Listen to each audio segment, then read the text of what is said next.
የአማራ የህልውና ትግልና ራሱን የትግራይ ህዝብ ነጻ አውጪ ግንባር ብሎ የሚጠራው ቡድን። ሰላም ጤና ይስጥልኝ የተወደዳችሁና የተከበራችሁ አድማጭ ተመልካቾች፣ ለዛሬ በአቶ አንዱዓለም ተፈራ የተጻፈ ጦማር ይዘንላችሁ ቀርበናል። እስከ መጨረሻው ድረስ አብራችሁን ተከታተሉን በአክብሮት እንጋብዛለን። መልካም ቆይታ። የአማራ ህልውና ትግልና ታጋዮቹ ራሱን የትግራይ ህዝብ ነጻ አውጪ ግንባር ብሎ ከሚጠራው ቡድን ጋር ያላቸው ግንኙነት ጊዜያዊ ወይንም የስልት ቀመር አይደለም። ራሱን የትግራይ ህዝብ ነጻ አውጪ ግንባር ብሎ የሚጠራው ቡድን የአማራ አንደኛና ዋነኛ ጠላት ነው። አሁን ይሄ ጠባብ ጸረ አማራና አገር አፍራሽ ቡድን እያካሄደ ያለው ጦርነት ወልቃይትን ወደ ትግራይ ለመመለስና ምዕራብ ትግራይ ብሎ ለመውሰድ ነው። ራያን የራሱ አድርጎ ለመሰልቀጥ ነው። በኢትዮጵያ ምድር ያስቀመጠውን አገር በዘር ከፋፋይ ህገ መንግስት በራሱ ቁጥጥር ስር ዘላለማዊ ለማድረግ ነው። በኢትዮጵያ አሁንም ፋኖ እየመራ ያለው ህዝባዊ ትግል ተሳክቶ በቦታው ያስቀመጠው ከፋፋይ ህገ መንግስት ተወሮ ተጥሎ እውነተኛ ሀገር ማስተዳደር ህገ መንግስት በቦታው እንዳይተካ ነው። ተረኛ ነኝ ብሎ እንደሱ አገር እያጠፋ ያለው አክራሪ የኦሮሞ ገዥ ቡድንን ለመተካት ነው። ታዲያ ይሄ ሁሉ ለአማራ ምን ያደርግለታል? አማራስ ይህንን እኩይ ተግባር እንዲሳካለት ለምን ያበረታታዋል? ለምንስ ይፈቅድለታል? ኢትዮጵያን ለዚህም የዳረጋት ማን ሆነና ነው አሁን ከዚህ አጥፊ ቡድን ጋር መገናኘት የታሰበው? መታወቅ ያለበት የትግራይ ህዝብና ራሱን የትግራይ ህዝብ ነጻ አውጪ ግንባር ብሎ የሚጠራው ቡድን የተለያዩ መሆናቸውን ነው። በትክክል ስንመለከተው የአማራ ህልውና ትግልና ታጋይ ወገን ራሱን የትግራይ ህዝብ ነጻ አውጪ ግንባር ትነግ ብሎ ከሚጠራው ቡድን ጋር ያለው ግንኙነት ከላይ ያስቀመጥኩት ነው። አጥፊውን የሚረዳ ካለ እሱ ራሱን የጠላ ብቻ ነው። ተመሳሳይ የሆነ ዓላማ ያላቸውን በሚመለከት ከዝንጀሮ ቆንጆ ምን ይመረጣል ብሎ እንዳተተው ያበው ልሳን ግም ለግም አብሮ ያዝግም ነው ማለት ያለብን። አንዱን ግም ይዘን ወደ ሌላው ግም አንዘምትም፣ ያገማናል። በእርግጥ የአማራ ጠላቶች እርስ በርሳቸው ቢተላለቁም እሰየው ነው። አማራን በሚመለከት ሁለቱም አንድ አይነት አቋም ነው ያላቸው፣ ትነግም ኦነግም። ትህነግ ኢትዮጵያን ሲገዛ የነበረው የትግራይ ህዝብ ነጻ አውጪ ነኝ ብሎ እንጂ ኢትዮጵያዊ ሆኖ አልነበረም። በግልጽ ያንን እያወጀም በሌሎች የኢትዮጵያ ክፍሎች መደሄት ትግራይን ለማበልጸግ ነበር ሲገዛ የነበረው። ታላቋ ትግራይን ለመፍጠር ነበርም። በትህነግ ዘመን የከፍተኛ ባለስልጣናትን ዝርዝር የተመለከትን እንደሆን ከሞላ ጎደል የትግራይ ርስት ጉልት ነበረም። የጦር መሪዎችን ዝርዝር ራሱ አብይ በአደባባይ ተናግሮታል። ለትምህርት ወደ ውጭ ይላኩ የነበሩትን ብንመረምርም በሚገርም ሁኔታ በገቡ በመጀመሪያው ዓመት ማለትም በ1986 ዓመተ ምህረት አባቴ ለሕክምና ውጭ መጥቶ አረፈም። ቀብሩ አገሩ እንዲሆን ይፈለግ ስለነበረም አዘዞ ጎንደር ለቀብር አስከሬኑን ይዤ ሄድኩም። ከቀብሩ በኋላ ወደ አዲስ አበባ ለመመለስ ጎንደር አየር ማረፊያ ስደርስ ዘበኛው በትግረኛ ያዘኝ ጀመር። እኔም መልስ መስጠት ስላልፈለኩኝ ዝም አልኩት። ትግረኛ አትሰማም? ትእዛዝ አይሎት ጥያቄ ወረወረብኝ። እየተናገርክ ነበር እንዴ ብዬ መለስኩለት።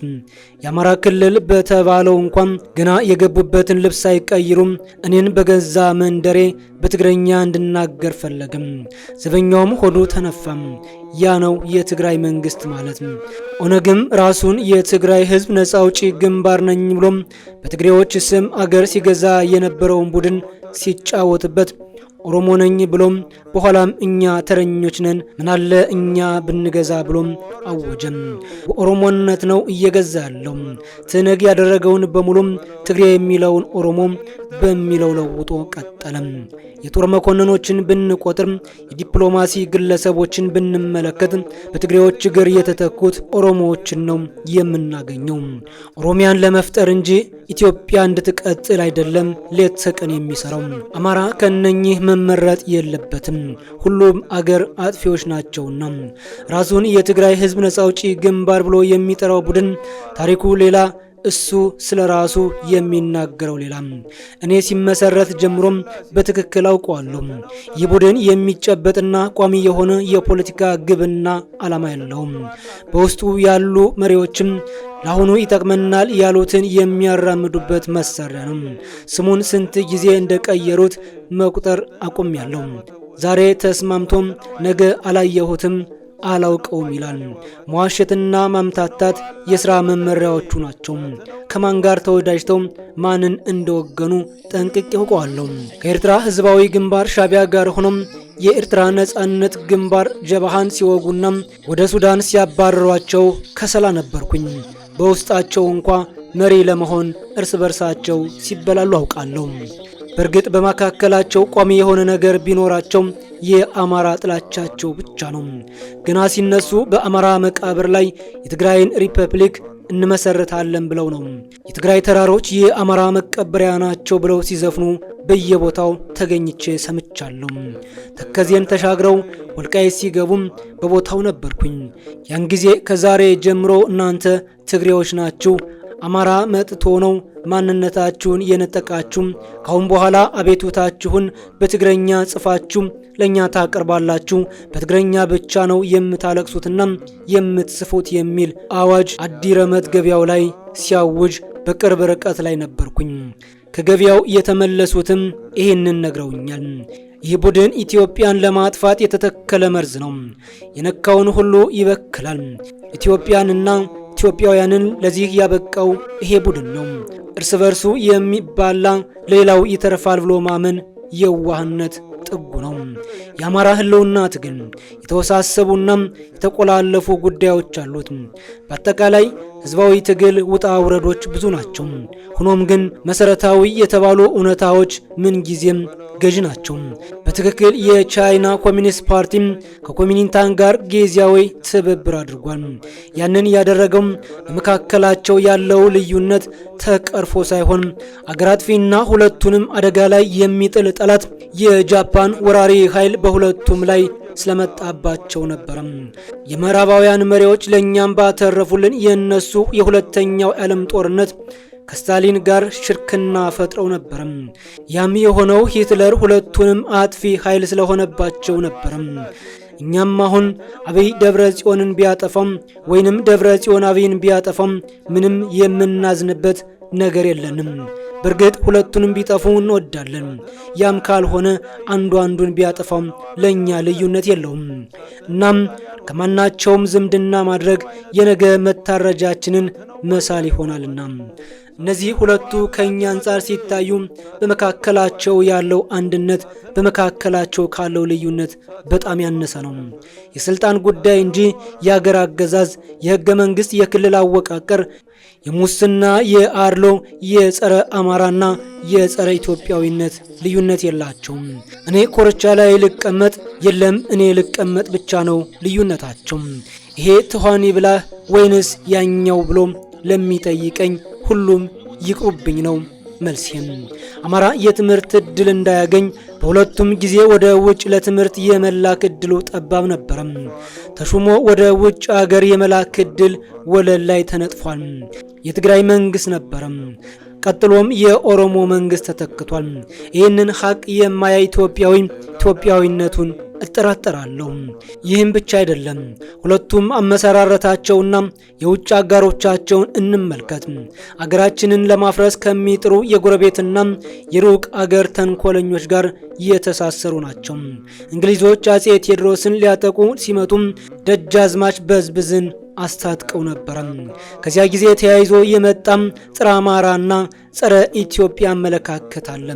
የመለስ ዜናዊ አያት የጣሊያን አሽከር ሆኖም እንዳገለገሉ የአደባባይ ሚስጥር ነው። የአክራሪ ኦሮሞዎችንም ታሪክ ከዚህ የተለየ አይደለም። ሚሽነሪዎችን ልከው ጸረ አማራ ትርክታቸውን አስተምረው ጠንካራ ማዕከላዊ መንግስት በኢትዮጵያ እንዳይኖር ያደረጉት ታሪካዊ እንቅፋትነት የተዘገበ ነው። ግብጽ ከአባይ ጋር በተያያዘ ጉዳይም ምን ጊዜም ታኝታልን የማታውቅ ባላንጣችን ናት። እናም ከነዚህ ሁለቱ የሚመረጥ የለም። ሁለቱም ጸረ አማራም ጸረ ኢትዮጵያ ናቸውና አሁን አብይ ራሱን የትግራይ ህዝብ ነጻ አውጪ ግንባር ነኝ ብሎ የሚጠራውን ቡድን የከፋፈለ እርስ በርሳቸው እያፋጃቸው ነው። በራሱ ለአብይም ገብቶታል። ፋኖ የእነዚህ አገር አጥፊዎች ትብብር ሳይሆን መቼም ይሁን ፋኖ የሚደርስልን እያለም የሚጠብቀውን የኢትዮጵያ ሕዝብ ትብብር ነው የሚፈልገው። እኒህ ደግሞ ፋኖ ራሱን ሰርቶ እንዲመጣላቸው ከመጠበቅ ይልቅ በያሉበት ቦታ ፋኖ ሆነው የፋኖን ስር መስራት ነው ያለባቸው። ትግሉ እንዲሳካና የፈለጉት እንዲመጣ ራሳቸውን የትግል አካል በመሆን በያሉበት ይህንን ሀገር አፍራሽ ሊወጉ ይገባል። መሳሪያ ያለው በመሳሪያው፣ መሳሪያ የሌለው ደግሞ በሚውልበት ቦታና በሙያው በመንደሩና ባለው የህብረተሰብ መስመር ፋኖን ይተባበር። አገራችን የሁላችንም ናት። አገርን ማቆየትና ባለቤት መሆን የሁላችን ኃላፊነት ነው። ከዚህ ሀገር አፍራሽ የምንድነው አብረን ስንታገል ነው። በመጨረሻም በተደጋጋሚ የሚነገረውን እውነታ ሳነሳም ህዝብ ያሸንፋል። ፋኖ የህዝብ አካል ነው። ፋኖ የህዝብ ትግል መሪ ነው። ፋኖ የህዝብ ጠባቂ ነው። ፋኖ ያሸንፋል። አሁን በአገራችን ባለው ሀቅ የአብይ አክራሪ ኦሮሞ ገዢ ቡድን ወደ መቃብሩም ፋኖ ደግሞ ወደ ድል እየሄደ መሆኑ የታወቀ ነው። እያንዳንዳችን ጥያቄው ከፋኖ ጋር ነን ወይንስ ከሟቹ አብይ ጋር ነን የሚለው ትልቅ ጥያቄ ይሆናል። ተከበራችሁና የተወደዳችሁ የአማራ ሚዲያ ማዕከል አድማጭ ተመልካቾች ከላይ የሰማችሁት የአቶ አንዱዓለም ተፈራ በወቅታዊ ጉዳዮች ላይ የተሰነደ ጦማር ነበረም። ጦማሩን እየሰነደልንን የጦማሩን ባለቤት እያመሰገንን በቀጣይ በሌላ ፕሮግራም እስከምንገናኝ ድረስ ለእናንተም ቸር ተመኘን። ሰላም ሁኑ።